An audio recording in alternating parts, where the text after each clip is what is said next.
Carta de 2017. A los accionistas de Berkshire Hathaway.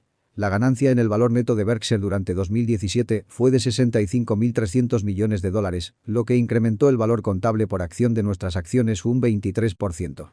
Durante los últimos 53 años, el valor contable por acción ha crecido de 19 a 211.750 dólares, a una tasa compuesta anual del 19,1%. Todas las cifras por acción utilizadas en este informe corresponden a las acciones clase A. Las cifras para las acciones clase B son el 0,067% de las mostradas para las acciones clase A. El formato de este párrafo inicial ha sido estándar durante 30 años. Pero 2017 estuvo lejos de ser un año estándar. Una gran parte de nuestra ganancia no provino de nada que hayamos logrado en Berkshire. Sin embargo, la ganancia de 65.300 millones de dólares es real. Pero solo 36.000 millones provinieron de los negocios de Berkshire. Los 29.000 millones restantes nos fueron entregados en diciembre, cuando el Congreso reescribió el Código Fiscal de los Estados Unidos.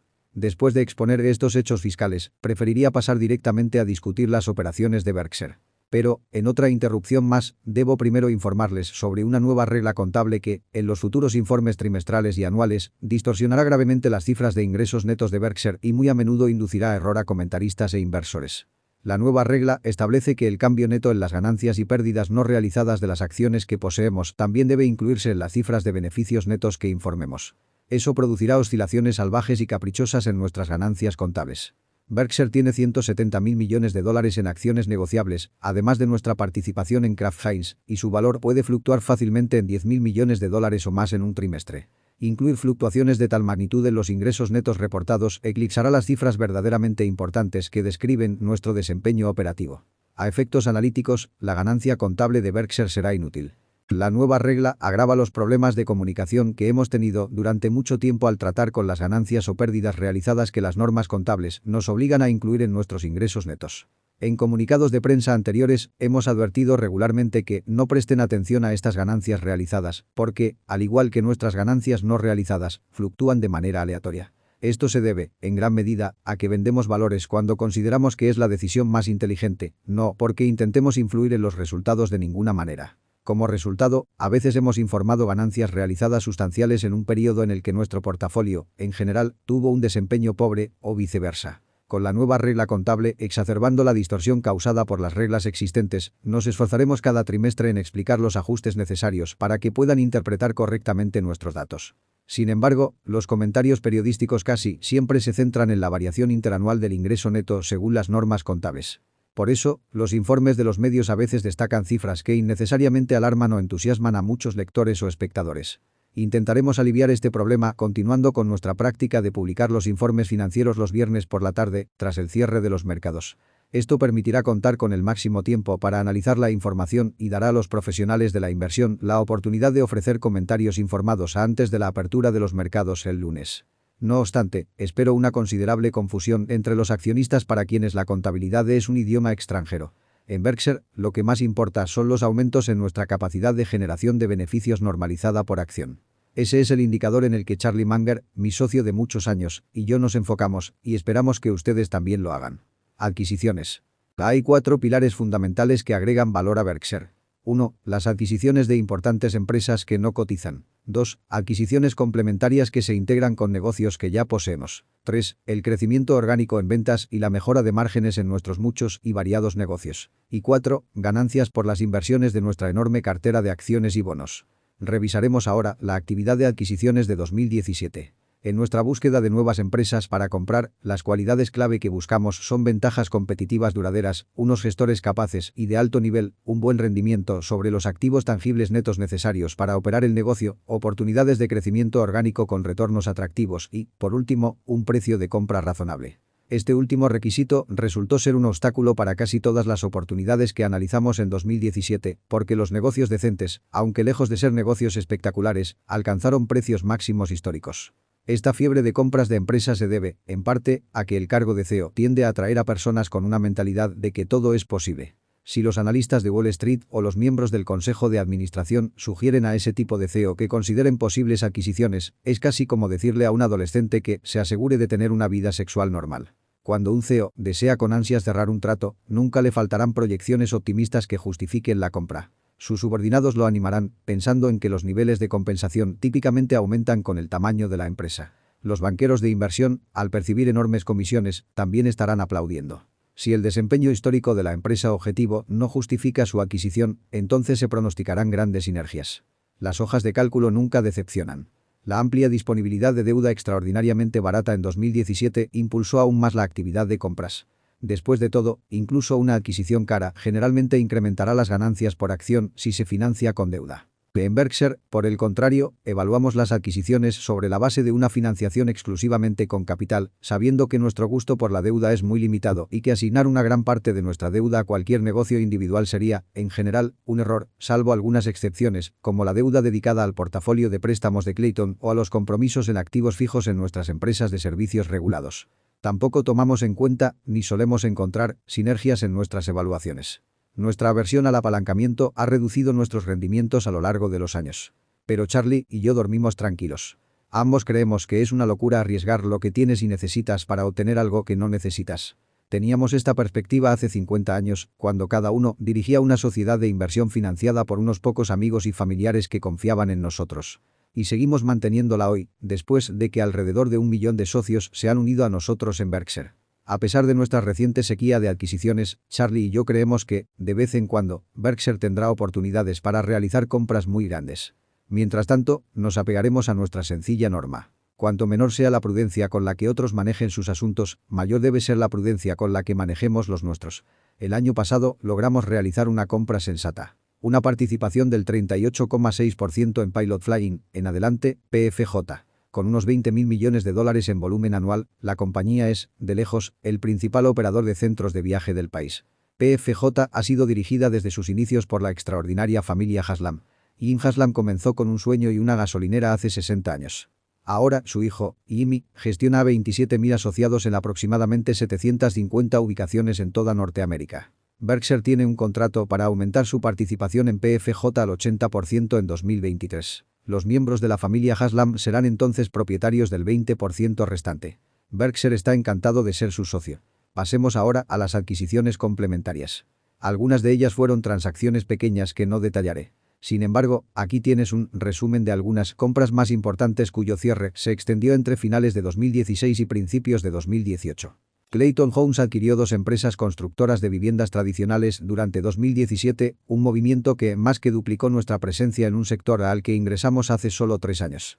Con estas adquisiciones, Oakwood Homes en Colorado y Harris Doyle en Birmingham, espero que nuestro volumen de construcción de viviendas en sitios específicos supere los $1.000 millones en 2018. A pesar de estas incorporaciones, el énfasis de Clayton sigue estando en las casas prefabricadas, tanto en su construcción como en su financiación. En 2017, Clayton vendió 19.168 unidades a través de su propia red y distribuyó otras 26.706 unidades a minoristas independientes. En total, Clayton representó el 49% del mercado de casas prefabricadas el año pasado. Esa cuota de mercado, aproximadamente 3 veces la de nuestro competidor más cercano, es un gran salto desde el 13% que tenía Clayton en 2003, cuando se unió a Berkshire. Tanto Clayton Homes como PFJ tienen su sede en Knoxville, donde las familias Clayton y Haslam han sido amigas desde hace años. Los comentarios de Kevin Clayton a los Haslam sobre las ventajas de asociarse con Berkshire, junto con la recomendación que me hicieron sobre la familia Haslam, ayudaron a concretar el acuerdo de PFJ. A finales de 2016, Shaw Industries, nuestra empresa de revestimientos para pisos, compró USF, un distribuidor en rápido crecimiento de baldosas de vinilo de lujo. Los gerentes de USF arrancaron con fuerza, logrando un aumento del 40% en las ventas en 2017, mientras integraban sus operaciones con las de Shaw. Vance Bell, CEO de Shaw, negoció y cerró esta adquisición, lo que elevó las ventas de Shaw a $5.700 millones en 2017 y su plantilla a 22.000 empleados. Con la compra de USF, Shaw ha fortalecido significativamente su posición como una fuente importante y sostenible de ingresos para Berkshire. Mencioné varias veces a Home Services, nuestro creciente broker inmobiliario. Berkshire entró en este negocio en el año 2000 cuando compramos una participación mayoritaria en Mid American Energy, ahora llamada Berkshire Hathaway Energy. En ese entonces, las actividades de Mid American estaban centradas en el sector eléctrico y al principio presté poca atención a Home Services. Sin embargo, año tras año, la compañía sumó agentes y, para finales de 2016, Home Services era el segundo broker inmobiliario más grande del país, aunque todavía muy por detrás del líder, Realogy. En 2017, no obstante, el crecimiento de Home Services explotó. Adquirimos al tercer operador más grande de la industria, Lonan Foster, al número 12, Julian Lawrence, y a Gloria Nilsson. Con estas adquisiciones añadimos 12.300 agentes, elevando nuestro total a 40.950. Home Services está cerca de liderar las ventas de viviendas, habiendo participado, incluyendo las 3 compras, en operaciones por 127.000 millones de dólares durante 2017. A pesar de sus recientes adquisiciones, Home Services solo logrará captar alrededor del 3% del mercado nacional inmobiliario en 2018. Eso deja un 97% por conquistar. Si los precios son razonables, seguiremos añadiendo agentes en este negocio. Por último, Precision Cast Parts, una compañía construida a través de adquisiciones, compró Wilhelmstulf, un fabricante alemán de accesorios resistentes a la corrosión, sistemas de tuberías y componentes. En este caso, tenemos a Mark Donegan, CEO de Precision, que es un extraordinario ejecutivo. Cualquier negocio bajo su dirección tiene buenas perspectivas. Apostar por las personas puede ser a veces más seguro que apostar por los activos físicos. Pasemos ahora al crecimiento orgánico de nuestros otros negocios, comenzando con los seguros de propiedad y accidentes, un negocio que sí entiendo y que durante 51 años ha sido el motor del crecimiento de Berkshire. Seguros. Antes de analizar nuestros resultados de seguros en 2017, permítanme recordarles cómo y por qué ingresamos en este negocio. Comenzamos adquiriendo National Indemnity y una pequeña compañía hermana por 8,6 millones de dólares a principios de 1967. Con esta compra, obtuvimos 6,7 millones de dólares en patrimonio tangible neto que, debido a la naturaleza del negocio de seguros, pudimos invertir en valores negociables.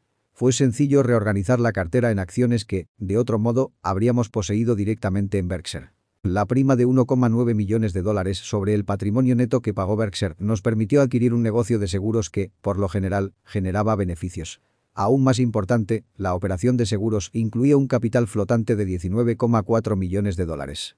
Ese capital flotante es un dinero que pertenecía a terceros, pero que estaba bajo el control de nuestras 2 aseguradoras.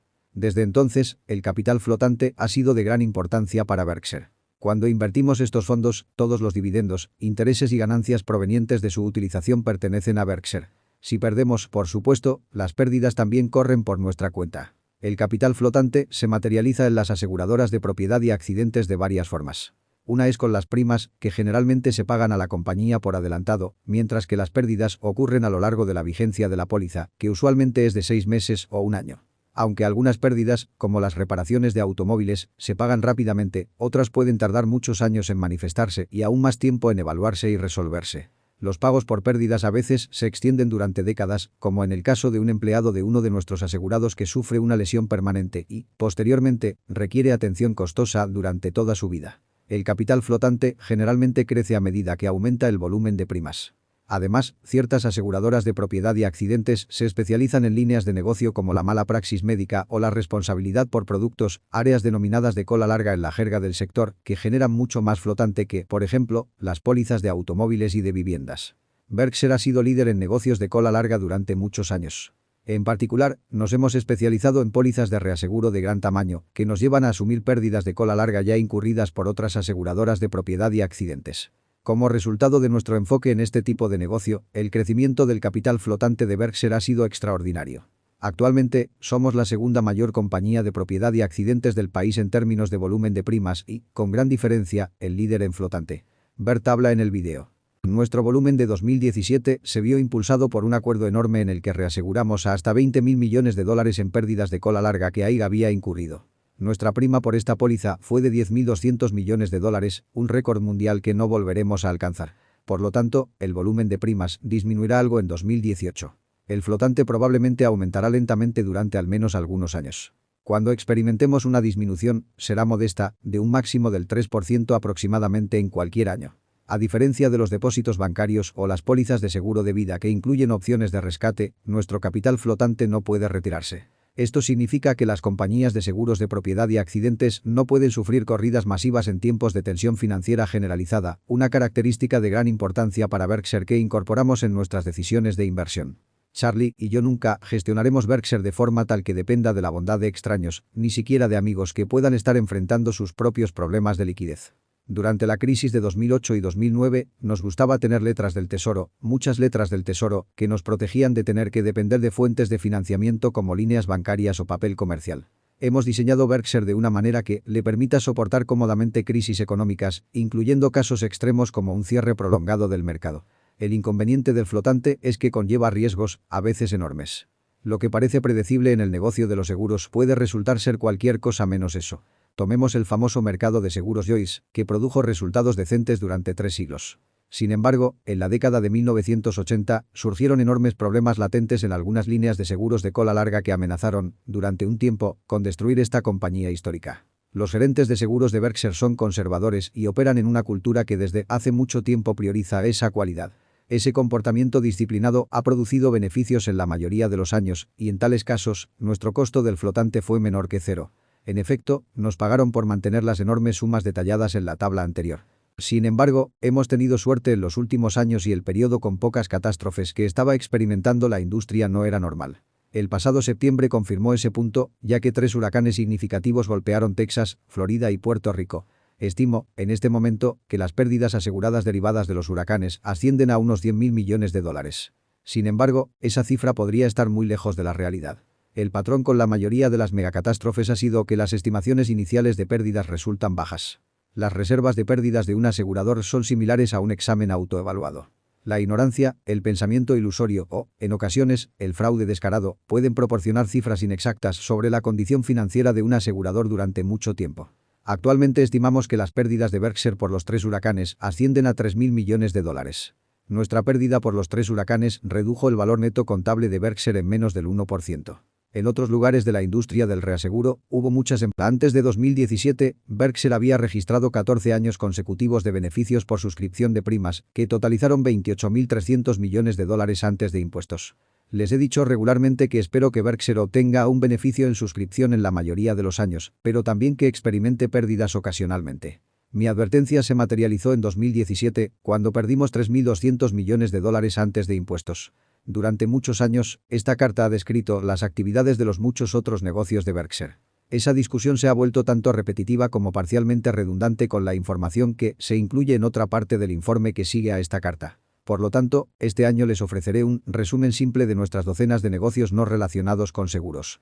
Consideradas en conjunto, nuestras empresas distintas de los seguros generaron ingresos antes de impuestos de 20.000 millones de dólares en 2017, un incremento de 950 millones respecto a 2016.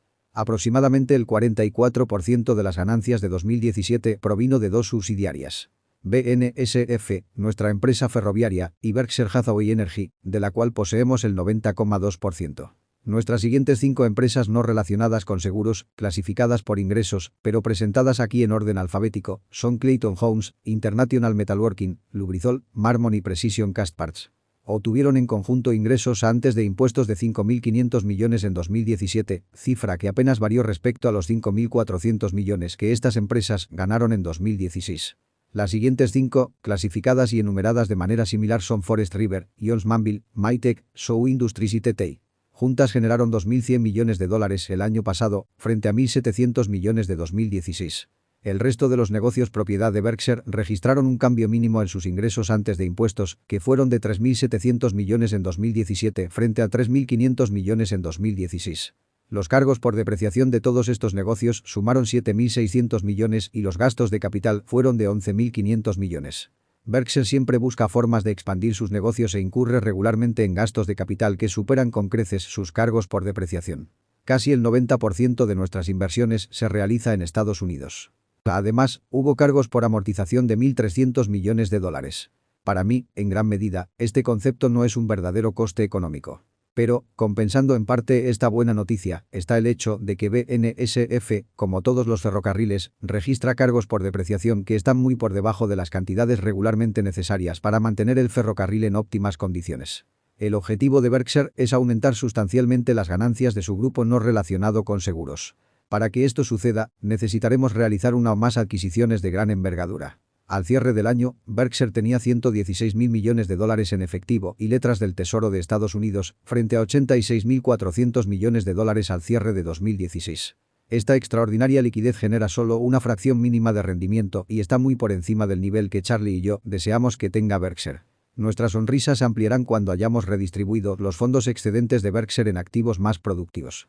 Inversiones. A continuación, enumeramos nuestras 15 inversiones en acciones ordinarias que al cierre del año tenían el mayor valor de mercado, excluyendo nuestra participación en Kraft Heinz, debido a que Berkshire forma parte de un grupo de control y debe contabilizar esta inversión mediante el método de participación. En su balance general, Berkshire registra su participación en Kraft Heinz con una cifra de 17.600 millones de dólares. Las acciones tenían un valor de mercado al cierre del año de 25.300 millones y nos costaron 9.800 millones de dólares. Ver tabla en el video. Algunas de las acciones en la tabla son responsabilidad de Todd Combs o Ted Weschler, quienes trabajan conmigo en la gestión de las inversiones de Berkshire. Cada uno administra más de 12.000 millones de dólares. Generalmente me entero de las decisiones que han tomado al revisar los resúmenes mensuales de la cartera. Incluidos en los 25.000 millones que ambos gestionan, hay más de 8.000 millones correspondientes a activos de los fondos de pensiones de ciertas subsidiarias de Berkshire. Las inversiones de pensiones no están incluidas en la tabla. Charlie y yo creemos las acciones ordinarias comercializables que posee Berkshire como participaciones en negocios, no como símbolos de cotización que se compran o venden basándose en patrones de gráficos, precios objetivo de analistas u opiniones de comentaristas. Simplemente creemos que, si las empresas en las que invertimos tienen éxito, nuestras inversiones también serán exitosas. A veces los rendimientos serán modestos, a veces será sustancial. Y en ocasiones cometeré errores costosos. En general, y con el tiempo, deberíamos obtener resultados aceptables. De nuestra cartera de acciones, Berkshire recibió 3.700 millones de dólares en dividendos en 2017. Esa cifra está incluida en nuestra contabilidad. Sin embargo, esa cifra de dividendos subestima considerablemente las verdaderas ganancias provenientes de nuestras participaciones accionarias. Durante décadas, hemos señalado en nuestros principios empresariales para los accionistas que esperamos que las ganancias no distribuidas de las empresas en las que invertimos nos generen, al menos, ganancias equivalentes en forma de plusvalías posteriores. Nuestro reconocimiento de esas ganancias y pérdidas será irregular, especialmente a medida que nos ajustamos a la nueva regla contable que nos obliga a registrar constantemente ganancias o pérdidas no realizadas en nuestros ingresos. Sin embargo, estoy seguro de que las ganancias retenidas por nuestras empresas participadas, con el tiempo y considerando a estas como un grupo, se traducirán en plusvalías proporcionales para Berkshire. La conexión entre la generación de valor y las ganancias retenidas que acabo de describir será imposible de detectar a corto plazo. Las acciones suben y bajan, aparentemente desvinculadas de cualquier incremento anual en su valor intrínseco. Con el tiempo, sin embargo, se confirma la famosa máxima de Ben Graham. En el corto plazo, el mercado es una máquina de votar. En el largo plazo, sin embargo, se convierte en una báscula. Berkshire, por sí misma, proporciona algunos ejemplos vívidos de cómo la aleatoriedad de los precios a corto plazo puede ocultar el crecimiento del valor a largo plazo. Durante los últimos 53 años, la compañía ha incrementado su valor reinvirtiendo sus ganancias y dejando que el interés compuesto haga su magia. Año tras año, hemos avanzado. Sin embargo, las acciones de Berkshire han sufrido 4 caídas realmente importantes. Aquí están los dolorosos detalles, ver tabla en el video. Esta tabla ofrece el argumento más sólido que puedo presentar contra el uso de dinero prestado para invertir en acciones. Simplemente, no hay forma de predecir hasta qué punto pueden caer las acciones en el corto plazo. Incluso si tus préstamos son pequeños y tus posiciones no están amenazadas de inmediato por un mercado en caída, es posible que tu mente se vea alterada por titulares alarmantes y comentarios exagerados. Y una mente perturbada no tomará buenas decisiones. En los próximos 53 años, nuestras acciones experimentarán caídas similares a las de la tabla. Nadie puede decirte cuándo ocurrirán. La luz puede cambiar de verde a rojo en cualquier momento sin detenerse en amarillo. Sin embargo, esas grandes caídas ofrecen oportunidades extraordinarias para quienes no están limitados por deudas. Es entonces cuando hay que prestar atención a estos versos de Kipling. Si puedes mantener la cabeza cuando todos a tu alrededor la están perdiendo, si puedes esperar y no cansarte de esperar, si puedes pensar y no hacer de los pensamientos tu objetivo, si puedes confiar en ti mismo cuando todos dudan de ti, entonces tuya es la tierra y todo lo que hay en ella. La apuesta ha terminado y ha dejado una lección de inversión inesperada. El año pasado, al alcanzar el 90% del periodo, les informé sobre una apuesta a 10 años que realicé el 19 de diciembre de 2007. Ahora tengo el resultado final y, en varios aspectos, es revelador. Hice la apuesta por 2 razones. Una, para convertir mi desembolso de $318.250 en una suma desproporcionadamente mayor que, si las cosas salían como esperaba, sería distribuida en 2018 a la ONG Girls de Omaha. Y 2, para dar a conocer mi convicción de que mi elección, una inversión pasiva prácticamente sin costos en un fondo indexado al índice S&P 500, daría, con el tiempo, mejores resultados que los logrados por la mayoría de los profesionales de la inversión. Abordar esta cuestión es de gran importancia. Los inversores estadounidenses pagan sumas asombrosas a asesores. La pregunta es si esos inversores obtienen algo a cambio de su dinero. Protege Partners, mi contraparte en la apuesta, seleccionó 5 fondos de fondos que esperaba superaran al S&P 500. No se trataba de una muestra pequeña. Esos 5 fondos de fondos, a su vez, tenían intereses en más de 200 hedge funds. Protege, una firma de asesoramiento que conocía bien Wall Street, seleccionó 5 expertos en inversiones que, a su vez, emplearon a varios cientos de otros expertos en inversiones, cada uno gestionando su propio hedge fund. Los gestores de los 5 fondos de fondos tenían una ventaja adicional. Podían, y lo hicieron, reorganizar sus carteras de hedge funds durante los 10 años, invirtiendo en nuevas estrellas mientras abandonaban posiciones en hedge funds cuyos gestores lo habían hecho mal. Cada participante del lado de Protege estaba altamente incentivado. Tanto los gestores de los fondos de fondos como los gestores de hedge funds que seleccionaron compartían significativamente las ganancias, incluso aquellas logradas simplemente porque el mercado tiende a moverse al alza. Recordemos que en todos los 43 periodos de 10 años desde que tomamos el control de Berkshire, los años con ganancias del S&P 500 superaron a los años con pérdidas. Esta es la tabla final de la apuesta, ver tabla en el vídeo. Nota al pie. Según mi acuerdo con Protege, los nombres de estos fondos de fondos nunca hicieron públicos, pero he recibido sus informes anuales. Los 5 fondos de fondos comenzaron con buen pie, superando al fondo indexado en 2008. Luego, todo se derrumbó. En cada uno de los 9 años siguientes, los fondos de fondos en conjunto quedaron por detrás del fondo indexado. Quiero enfatizar que no hubo nada anómalo en el comportamiento del mercado de valores durante ese periodo de 10 años. Si en 2007 se hubiera encuestado a expertos en inversiones sobre sus expectativas de rendimientos a largo plazo en acciones comunes, probablemente habrían estimado algo cercano al 8,5% que efectivamente logró el S&P 500.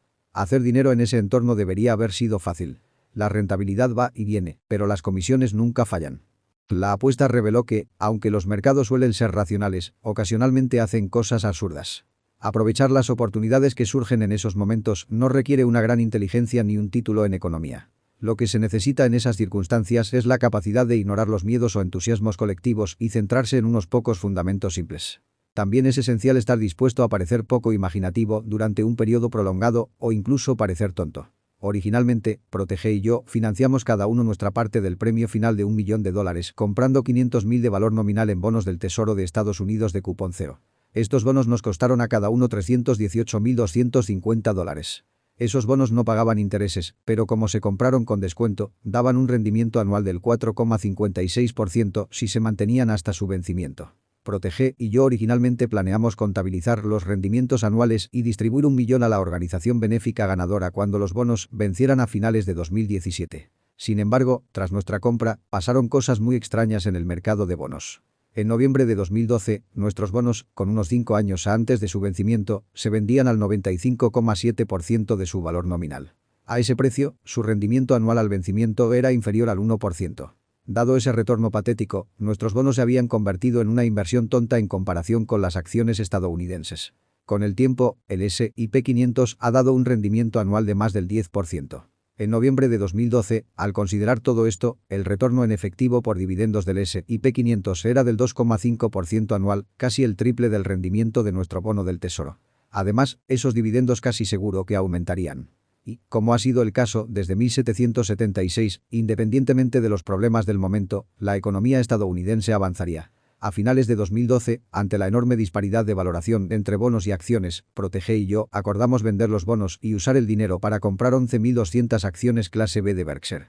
Gracias a eso, la ONG Girls de Omaha recibió el mes pasado $2.222.279 en lugar del $1 millón que originalmente esperaba. El único riesgo de cambiar los bonos por acciones de Berkshire era que el mercado bursátil estuviera muy bajo a finales de 2017. Protege y yo consideramos que esa posibilidad, que siempre existe, era muy baja porque a finales de 2012 las acciones de Berkshire cotizaban a un precio razonable y por el gran aumento de activos que era casi seguro que se produciría en Berkshire durante los 5 años restantes antes de que se resolviera la apuesta. Aun así, para eliminar todo riesgo para las organizaciones benéficas, acepté cubrir cualquier déficit si la venta de las 11.200 acciones de Berkshire a finales de 2017 no producía al menos $1 millón. Invertir es una actividad en la que se renuncia al consumo actual con el objetivo de permitir un mayor consumo en el futuro. El riesgo es la posibilidad de que este objetivo no se alcance. Bajo ese estándar, los bonos a largo plazo supuestamente libres de riesgo eran en 2012 una inversión mucho más arriesgada que invertir a largo plazo en acciones. Incluso una tasa de inflación anual del 1% entre 2012 y 2017 habría disminuido el poder adquisitivo del bono del Tesoro que Protege y yo vendimos. Admito que, en cualquier momento futuro, las acciones eran más riesgosas que los bonos del Tesoro a corto plazo. Pero a medida que se alarga el horizonte de inversión, una cartera diversificada de acciones estadounidenses se vuelve progresivamente menos arriesgada que los bonos, siempre que las acciones se adquieran a un múltiplo razonable de las ganancias en relación con las tasas de interés prevalecientes en ese momento. Es un grave error para los inversores con horizontes a largo plazo, entre ellos los fondos de pensiones y las personas con mentalidad ahorradora, medir el riesgo de sus inversiones por la proporción de bonos frente a acciones en sus carteras. A menudo, los bonos de alta calidad en una cartera de inversión aumentan su riesgo. Una última lección de nuestra apuesta. Concéntrate en decisiones grandes y sencillas y evita la actividad excesiva. Durante los 10 años de la apuesta, los más de 200 hedge funds involucrados tomaron casi con certeza decenas de miles de decisiones de compra y venta. La mayoría de esos gestores, sin duda, reflexionaron mucho sobre sus decisiones, creyendo que cada una de ellas resultaría ventajosa. Protege y yo, sin depender de informes, análisis ni brillantez, tomamos solo una decisión de inversión durante esos 10 años. Solo decidimos vender nuestra inversión en bonos a un precio superior a 100 veces las ganancias, que surge de dividir el precio de venta de 95,7 por el rendimiento de 0,88. Unas ganancias que no podían aumentar durante los 5 años siguientes. Hicimos la venta para trasladar nuestro dinero a un único valor. Berkshire, que a su vez poseía un grupo diversificado de negocios sólidos. Impulsado por las ganancias retenidas, el crecimiento del valor de Berkshire era poco probable que fuera inferior al 8% anual. Tras ese análisis casi infantil, Protege y yo realizamos el cambio y nos relajamos, confiados en que, con el tiempo, el 8% de Berkshire superaría con creces al 0,88% de los bonos. Siempre elogio los logros de nuestros gerentes. Son verdaderas estrellas que gestionan sus empresas como si fueran el único activo propiedad de sus familias. También creo que la mentalidad de nuestros gerentes está tan orientada al accionista como es posible encontrar entre las grandes empresas que cotizan en bolsa. La mayoría de nuestros gerentes no tienen necesidad de trabajar. Para ellos, la satisfacción de conseguir éxitos empresariales es tan importante para ellos como sus remuneraciones. Muchos gerentes tienen acciones de Berkshire porque las compraron en el mercado o porque las recibieron cuando nos vendieron sus negocios. Ninguno obtiene los beneficios de ser accionista sin asumir los riesgos correspondientes. Seguimos contando con un grupo maravilloso en nuestra sede central. Este equipo gestiona de manera eficiente una multitud de requisitos regulatorios, presenta una declaración de impuestos federales de 32.700 páginas, supervisa la presentación de 3.935 declaraciones fiscales estatales, responde a innumerables consultas de accionistas y medios, organiza la reunión anual más grande del país, y la lista sigue y sigue. Ellos hacen todo eso con alegría y eficiencia increíbles, haciendo que mi vida sea fácil y placentera. Sus esfuerzos van más allá de lo estrictamente relacionado con Berkshire. El año pasado, por ejemplo, se encargaron de coordinar con 40 universidades que enviaron estudiantes a Omaha para un día de preguntas y respuestas conmigo. También gestionan todo tipo de solicitudes que recibo, organizan mis viajes e incluso me consiguen hamburguesas y papas fritas para el almuerzo. Están orgullosos de trabajar para Berkshire y yo estoy orgulloso de ellos. He dejado lo mejor para el final. A principios de 2018, el consejo de Berkshire eligió a Ajit Jain y Abel como directores de Berkshire y también los designó como vicepresidentes. Ajit ahora es responsable del negocio de seguros y Greg supervisa el resto de nuestros negocios. Charlie y yo nos enfocaremos en inversiones y asignación de capital. Tenemos suerte de contar con Ajit y Greg trabajando para nosotros. Ambos han estado en Berkshire durante décadas y la sangre de Berkshire corre por sus venas. El carácter de cada uno iguala su talento. Ven a Omaha, la cuna del capitalismo, el 5 de mayo y conoce al equipo de Berkshire. Nosotros te esperamos con entusiasmo. Warren Buffett, presidente del Consejo, 24 de febrero de 2018.